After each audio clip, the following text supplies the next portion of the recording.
बुजुर्ग पिता रामनाथ और अपनी पत्नी शिखा के साथ रहता था। रोहन अपने पिता रामनाथ को हर दिन कोसता रहता था और उन्हें ढंग से 2 वक्त की रोटी भी नहीं देता था। इस काम में उसकी पत्नी शिखा भी उसका पूरा साथ देती थी और ससुर को ताने मारती रहती थी। अरे बेटा रोहन, सुन तो, पेट में बहुत जोर की भूख उठी है। पिछले 2 दिनों से अनाज का एक दाना भी पेट में नहीं गया है। अगर कुछ बचा कुचा हो तो दे दे बेटा। शरीर में अब जान नहीं बची है, बहुत कमजोरी लग रही है। अरे पिताजी, कभी खाने के अलावा भी कोई और बात कर लिया करो। जब देखो तब बस खाना खाना और खाना। तुम्हें तो बस ठूंसने और सोने के सिवा कोई काम ही नहीं है। जाओ हटो यहाँ से, दिमाग मत खराब करो। सही कह रहे हैं ये ससुर जी, आपको तो बस अपने पेट की चिंता लगी रहती है। आपका बेटा दुकान चलाने के लिए दिन रात कितनी मेहनत करता है, उसकी आपको रत्ती भर भी परवाह नहीं है। बेटा, मैं बूढ़ा और लाचार अब तुम्हारी क्या मदद कर सकता हूँ। शरीर साथ नहीं देता, अब इस उम्र में ज्यादा चला फिरा नहीं जाता मुझसे। हाँ, रहने दो। इस उम्र में चलने के लिए पैर नहीं चलते, लेकिन राक्षसों की तरह पेट भरने के लिए मुंह खूब चलता है। कामचोर कहीं के। शिखा, इन्हें 2 सूखी रोटियां फेंक दे और कह देना कि शाम तक मुझे अपनी मनहूस सूरत न दिखाएं। तभी रोहन ने 2 बासी रोटियां अपने बूढ़े पिता रामनाथ के मुंह पर दे मारी और अपनी पत्नी के साथ ढाबे की ओर निकल गया। बूढ़ा रामनाथ उदासी के साथ जमीन से रोटी का सूखा टुकड़ा उठाता है और कोने में बैठकर चबाने लगता है। हे ईश्वर, मुझे यह दिन क्यों देखना पड़ रहा है। अपनी पूरी जवानी इस बेटे को काबिल बनाने में खपा दी और आज वही बेटा मुझे सूखी रोटियां भी फेंक कर दे रहा है। 2 रोटियां खाने के बाद भी रामनाथ की पेट की आग नहीं बुझी और तभी उसकी नजर रोहन के ढाबे पर गई और वो डगमगाते कदमों से ढाबे की ओर चल दिया। घर पर तो बहू अब कुछ देने से रही। एक तरकीब लगाता हूँ, ढाबे पर ही चलता हूँ। वहाँ रसोई में शायद कुछ बच गया हो। चुपके से जाकर एक निवाला खा लूंगा। वैसे भी मुझे वहाँ कौन देखने वाला है। तभी रामनाथ चोरों की तरह ढाबे की रसोई में दाखिल हो गया। वहाँ एक बड़े बर्तन में ताजी और खुशबूदार शाही बिरयानी रखी हुई थी। क्या शानदार महक है। चल रामनाथ, देर मत कर। इससे पहले कि कोई तुझे देख ले, जल्दी से एक थाली बिरयानी खा ले। खाली पेट ने बूढ़े रामनाथ की अक्ल पर ऐसा पर्दा डाला कि उसे रुकने का होश नहीं रहा और वो एक थाली के बाद दूसरी थाली खाते खाते बिरयानी का पूरा पतीला ही साफ कर गया। तभी ढाबे के बाहर उसे रोहन की आवाज सुनाई दी, जो एक विदेशी मेहमान से बात कर रहा था। सुनिए, क्या आपके यहाँ की बिरयानी वाकई स्वादिष्ट है ना? मैडम, आप बिल्कुल बेफिक्र रहिए। हमारे रॉयल ढाबे की बिरयानी तो पूरे इलाके में प्रसिद्ध है। आप सिर्फ मेरी ग्राहक नहीं बल्कि हमारे देश की मेहमान हैं। आपको तो मैं अपने हाथों से बनी स्पेशल बिरयानी खिलाऊंगा। आइए, तशरीफ रखिए। विदेशी ग्राहक से बड़ा ऑर्डर पाकर रोहन मन ही मन बहुत खुश हो रहा था। आज तो किस्मत ही खुल गई। रोहन, जिस बिरयानी का स्वाद विदेशियों तक पहुंचाने के लिए तू सपने देखता था, आज वो मौका खुद चलकर तेरे दरवाजे पर आया है। लेकिन जैसे ही रोहन रसोई के अंदर कदम रखता है, उसके होश उड़ जाते हैं। बिरयानी का बर्तन एकदम खाली था और उसका बूढ़ा बाप पेट भर खाकर वहीं कोने में लुढ़का पड़ा था। यह नजारा देख उसका गुस्सा 7वें आसमान पर पहुंच गया। अरे, यह क्या कर दिया तूने भुक्कड़ बुढ़े। तुझसे थोड़ी देर भी भूख बर्दाश्त नहीं हुई। अब मैं अपनी विदेशी मेहमान को क्या मुंह दिखाऊंगा। तूने तो मेरा बना बनाया खेल बिगाड़ दिया। मुझे माफ कर दे बेटा। भूख के मारे मुझे कुछ सुध नहीं रही, इसलिए खा गया। इसमें मेरी कोई गलती नहीं है, मैं मजबूर था। रोहन ने गुस्से में आकर रामनाथ के हाथ से थाली छीनकर दूर फेंक दी और उसे धक्के मारते हुए बाहर का रास्ता दिखाया। दफा हो जा यहाँ से, बेशर्म बुढ़े। अब दोबारा यहाँ अपनी शक्ल मत दिखाना। मेरी आंखों के सामने से दूर हो जा। अभी के अभी निकल जा यहाँ से। अपने ही बेटे के इस अपमानजनक व्यवहार से बूढ़ा रामनाथ अंदर से पूरी तरह टूट गया और आंखों में आंसू लिए वहाँ से निकल पड़ा। ठीक है बेटा, मैं जा रहा हूँ। जब तुझे मेरी जरूरत नहीं तो मुझे भी तेरी चौखट पर नहीं रहना। हे ऊपर वाले, क्या इसीलिए मैंने इसे पाला पोसा था कि बुढ़ापे में यह मुझे कचरे की तरह घर से बाहर फेंक दे। बूढ़ा रामनाथ बेसहारा होकर कई दिनों तक सड़क किनारे भटकता रहा। भूख और प्यास से उसका शरीर जवाब दे गया। आखिरकार वो एक विशाल पेड़ के नीचे गिर पड़ा और उसकी आंखों के आगे अंधेरा छा गया। थोड़ा पानी, कोई पानी दे दो। बहुत जोर की भूख लगी है। अगर कुछ नहीं मिला तो मेरे प्राण निकल जाएंगे। दूसरी ओर गांव के दूसरे किनारे पर एक टूटी फूटी झोपड़ी में विजय नाम का मजदूर अपनी पत्नी राधा और 2 बच्चों मोंटू और पिंकी के साथ रहता था। सुबह का वक्त था और विजय काम पर निकलने की तैयारी कर रहा था। सुनिए, आज कृपया खाली हाथ वापस मत आना। बच्चों के पेट में कल से अन्न का एक दाना नहीं गया है। दूध तो छोड़िए, सूखी रोटी भी नसीब नहीं हो रही है। क्या करूं राधा, कल साइट पर कोई काम ही नहीं मिला। भरोसा रखो, आज कुछ न कुछ काम जरूर मिल जाएगा। भूख तो मेरे पेट में भी बहुत तेज लगी है। विजय काम की तलाश में घर से निकला। तभी रास्ते में उसकी नजर पेड़ के नीचे पड़े एक बेसुध बूढ़े व्यक्ति पर पड़ी। अरे ये कौन बुजुर्ग यहाँ गिरा पड़ा है? सांसें तो चल रही हैं, लगता है भूख और प्यास की वजह से बेहोश हो गए हैं बेचारे। विजय ने तुरंत पास के हैंडपंप से पानी लिया और बूढ़े के चेहरे पर छिड़का। फिर अपनी जेब से सूखी रोटी का एक टुकड़ा निकाला और उन्हें खिलाने की कोशिश की। उठिए बाबा, थोड़ा पानी पी लीजिए। देखिए मैं आपके लिए रोटी लाया हूँ, थोड़ी हिम्मत करिए और खा लीजिए। पानी? बेटा पहले थोड़ा सा पानी पिला दे, गला सूख रहा है। विजय ने बड़े प्यार से उन्हें पानी पिलाया और फिर धीरे धीरे रोटी का टुकड़ा उनके मुंह में दिया। आप कौन हैं बाबा? कहाँ से आए हैं? इस हालत में अकेले यहाँ क्यों पड़े हैं? आपके घर वाले कहाँ हैं? तू कौन है बेटा? तूने मुझे मरने क्यों नहीं दिया? मैं तो अब जीना ही नहीं चाहता। कैसी बातें कर रहे हैं बाबा? मैं हूं ना आपके साथ। चलिए मैं आपको अपने घर ले चलता हूँ, वहाँ आपको कोई दिक्कत नहीं होगी।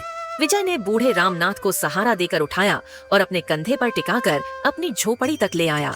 राधा ने जब एक और व्यक्ति को देखा तो वो परेशान हो गई। ये आप किसे उठा लाए? हमारे पास तो खुद के खाने के लाले पड़े हैं, अब इनका पेट कैसे भरेंगे हम?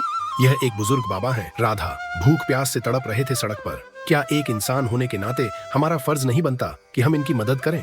बेटा मैं चला जाता हूँ, तुम्हारी हालत देखकर लगता है तुम खुद मुसीबत में हो। मैं तुम पर बोझ नहीं बनना चाहता। नहीं बाबा, आप कहीं नहीं जाएंगे। जब तक आप पूरी तरह स्वस्थ नहीं हो जाते, आप यहीं हमारे साथ रहेंगे। विजय ने रामनाथ को झोपड़ी में लेटाया और कई दिनों तक उनकी खूब सेवा की, जिससे उनकी तबीयत में सुधार आ गया। एक दिन मौका पाकर विजय ने उनसे पूछा, बाबा आप असल में कहाँ के रहने वाले हैं? आपका चेहरा मुझे कुछ जाना पहचाना सा लग रहा है। बताइए ना, शायद हम आपकी कुछ मदद कर सकें। ये सुनकर बूढ़े रामनाथ की आंखें भर आईं और वो कुछ देर खामोश रहे। फिर उन्होंने अपनी आप बीती सुनाना शुरू किया। पिताजी देखिए ना, इस साल भी मैं क्लास में फर्स्ट आया हूँ। क्या बात है, शाबाश मेरे शेर, तू तो बहुत अक्लमंद है। ये ले, तेरे लिए नई किताबें लाया हूँ, और यह ले बादाम वाला गर्मा गर्म दूध, पी ले बेटा, ताकत आएगी। पिताजी मुझे भी दूध चाहिए, मुझे भी थोड़ा सा दे दीजिए ना। नहीं, तुझे बिल्कुल नहीं मिलेगा। तू तो सारा दिन बस खेलकूद में लगा रहता है, पढ़ाई लिखाई से तुझे कोई मतलब नहीं। जाकर पढ़। जब अपने भाई जैसा होशियार बनेगा तब तुझे दूध मिलेगा। भाग यहाँ से। अरे सुनिए, छोटे को भी थोड़ा दूध दे दीजिए ना, वो भी तो अपना ही बच्चा है। वैसे भी 5 उंगलियां बराबर नहीं होती। तुम्हें समझ नहीं आता, दूध कितना महंगा हो गया है। मैं हर किसी पर इसे बर्बाद नहीं कर सकता। मैं सिर्फ उसी बेटे को खिलाऊंगा पिलाऊंगा जो बड़ा होकर अफसर बनेगा और मेरा नाम रोशन करेगा। अरे भाई उधर देख, पिताजी का लाडला कुत्ता सो रहा है। चल उसे तंग करते हैं, बड़ा मजा आएगा। नहीं भैया, पिताजी ने उसे छेड़ने से सख्त मना किया है, डांट पड़ेगी। अरे तू तो डरपोक है, हर वक्त पिताजी से डरता रहता है। देख मैं कैसे उसकी नींद खराब करता हूँ। जैसे ही रोहन ने कुत्ते को जबरदस्ती उठाया, कुत्ता घबरा गया और उसने रोहन के हाथ पर काट लिया। गुस्से में आकर रोहन ने कुत्ते को जोर से जमीन पर पटक दिया, जिससे उसकी जान निकल गई। आह, इसने मुझे काट लिया। अरे मुझे काट खाया इस गंदे कुत्ते ने। अरे भैया ये तो मर गया, आपने इसे इतनी जोर से क्यों पटका? अब पिताजी को क्या जवाब देंगे हम? तभी रामनाथ वहाँ पहुँचा और अपने प्यारे कुत्ते को मरा हुआ देखकर गुस्से से लाल पीला हो गया। किसने मारा मेरे शेरू को?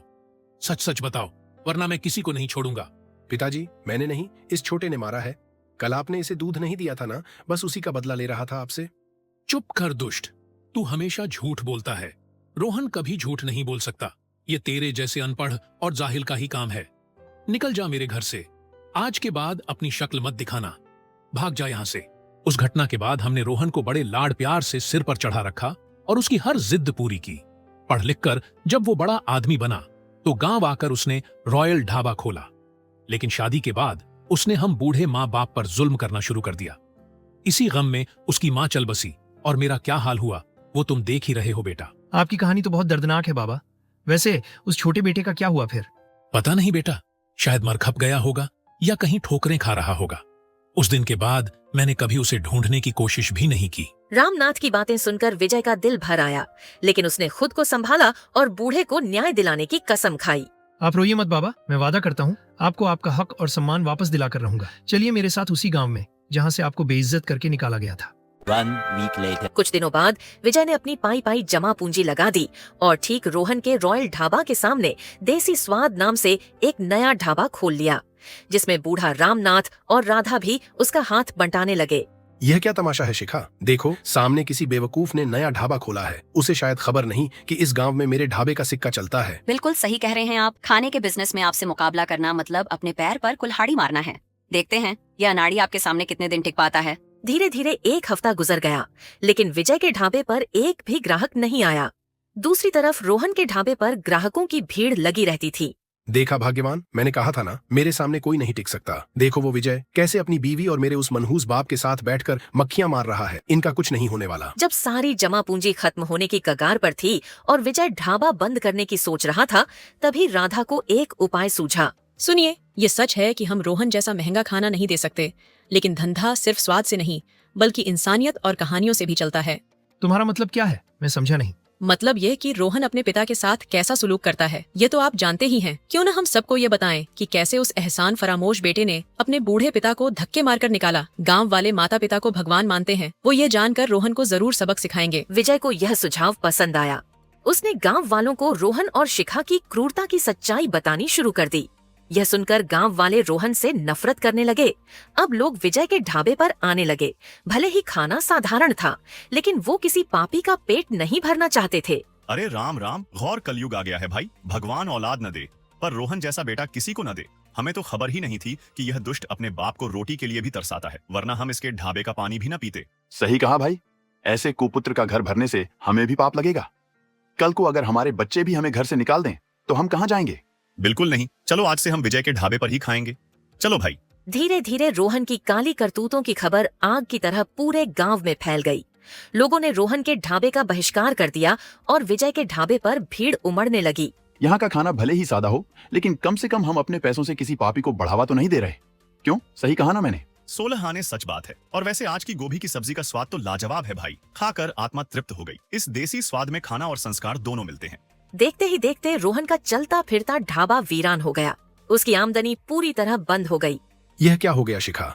जहाँ पैर रखने की जगह नहीं होती थी, आज वहाँ एक परिंदा भी पर नहीं मार रहा। यह सब उस विजय की चाल है। उसी ने पूरे गांव में हमारी बदनामी कर दी है, इसलिए कोई ग्राहक नहीं आ रहा। ग्राहकों के न आने से रोहन का ढाबा ठप पड़ गया और वो कर्जे में डूब गया। इस बर्बादी ने उसका अहंकार तोड़ दिया। मुझसे बहुत बड़ा पाप हो गया शिखा। मैंने अपने पिताजी के साथ जानवर से भी बदतर सुलूक किया। ये सब उसी कर्म का फल हमें मिल रहा है। अब हम क्या करेंगे जी? सब कुछ तो लुट गया। इज्जत, पैसा सब खत्म हो गया। नहीं, अभी सब खत्म नहीं हुआ। मुझे पिताजी के पैरों में गिरकर माफी मांगनी होगी। मुझे अपनी गलती का पछतावा हो रहा है। अगले ही दिन रोहन सीधे विजय के ढाबे पर पहुंचा और अपने पिता के कदमों में गिर पड़ा। पिताजी, मुझे और शिखा को माफ कर दीजिए। कुछ दिन भूखे रहने पर हमें समझ आ गया है कि जब पेट खाली होता है तो इंसान की मति मारी जाती है। इसी वजह से वो अच्छे बुरे का भेद भूल जाता है। हाँ पिताजी, कृपया करके घर वापस चलिए। मैं वादा करती हूँ अब से आपको समय पर खाना भी मिलेगा और आपकी सेवा में कोई कमी नहीं रखूंगी। यह सुनकर बूढ़े रामनाथ का दिल पसीज गया। उसने रोहन और शिखा को माफ कर दिया और विजय की ओर मुड़कर कहा, बेटा विजय, तुम्हारा और राधा बहू का जितना शुक्रिया अदा करूं कम है। अगर तुम दोनों न होते तो मेरा बेटा और बहू कभी सुधर नहीं पाते। अरे पिताजी, इसमें धन्यवाद कैसा? ये तो मेरा धर्म था। विजय के मुंह से पिताजी शब्द सुनकर रामनाथ चौंक गया और उसे कुछ अजीब लगा। तभी विजय ने राज खोला। हाँ बाबा, मैं वही छोटा बेटा हूँ जिसे आपने सालों पहले एक गलत फहमी की वजह से घर से निकाल दिया था। मैं शहर गया, मजदूरी की और जैसे तैसे जिंदा रहा। जिस दिन आपने अपनी कहानी सुनाई थी मैं आपको पहचान गया था, लेकिन हिम्मत नहीं हुई कि सच बता सकूं। आज जब सब ठीक हो गया तो रहा नहीं गया। यह सुनकर बूढ़े रामनाथ और रोहन की खुशी का कोई ठिकाना नहीं रहा। बाप और दोनों बेटे एक दूसरे से गले मिले और फूट फूट कर रोने लगे। फिर सभी ने मिलजुल कर देसी स्वाद ढाबे को संभाला और पूरा परिवार हंसी खुशी साथ रहने लगा।